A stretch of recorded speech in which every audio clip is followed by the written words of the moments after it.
Alors on s'est rendu compte qu'en Guadeloupe, et comme c'est le cas dans beaucoup de systèmes insulaires dans le monde, on est extrêmement dépendant de l'extérieur. Et cette dépendance à l'extérieur fait qu'on a des réflexes de faire venir, d'importer à peu près tout ce dont on a besoin. Nous, c'est ça qu'on veut offrir, la possibilité de faire soi-même avec les ressources locales. Nous sommes à Daubin-Petitbourg en Guadeloupe. Je m'appelle Amandine Asensio et je suis la cofondatrice de Smart Island Makerspace, un lieu qui a des objectifs de lutte sur tout ce qui touche à la surconsommation notamment.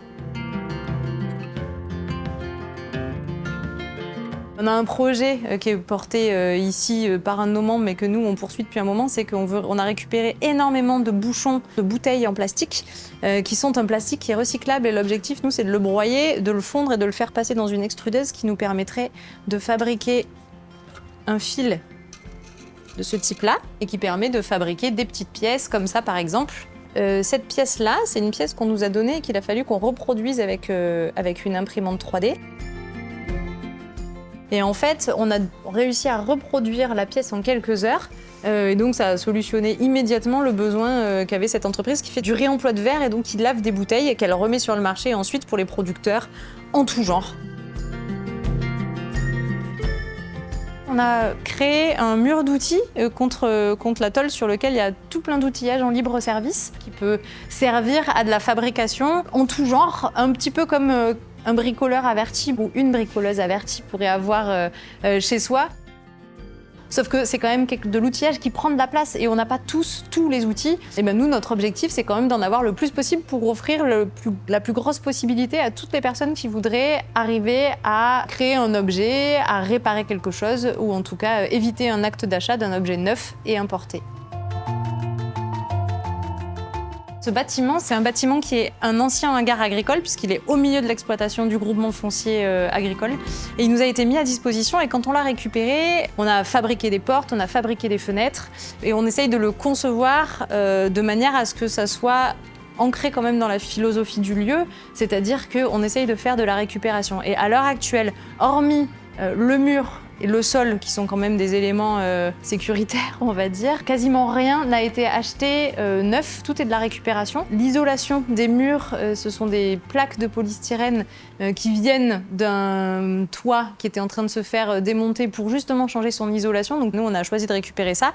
L'objectif, c'est de le remplacer à terme par des matériaux qui soient plus propres et qui pourraient être expérimentés avec des ressources locales. Diverses matières fibreuses qui sont testées soit à l'université, soit ailleurs, ou bien des vêtements qu'on pourrait récupérer, broyer, fabriquer des briques avec et vérifier leurs propriétés thermiques.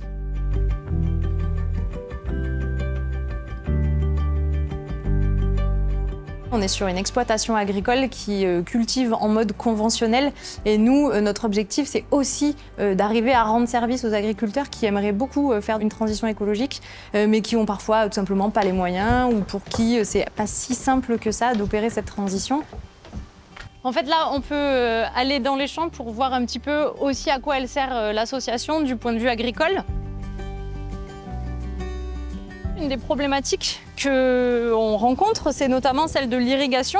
Parce qu'en fait, ça sous-entend pour l'agriculteur de se déplacer sur son exploitation pour aller ouvrir des vannes, fermer des vannes, etc. Et là où l'association a pu apporter quelque chose, c'est mettre une sorte de réseau d'objets connectés qui permet de télécommander à distance le système d'irrigation.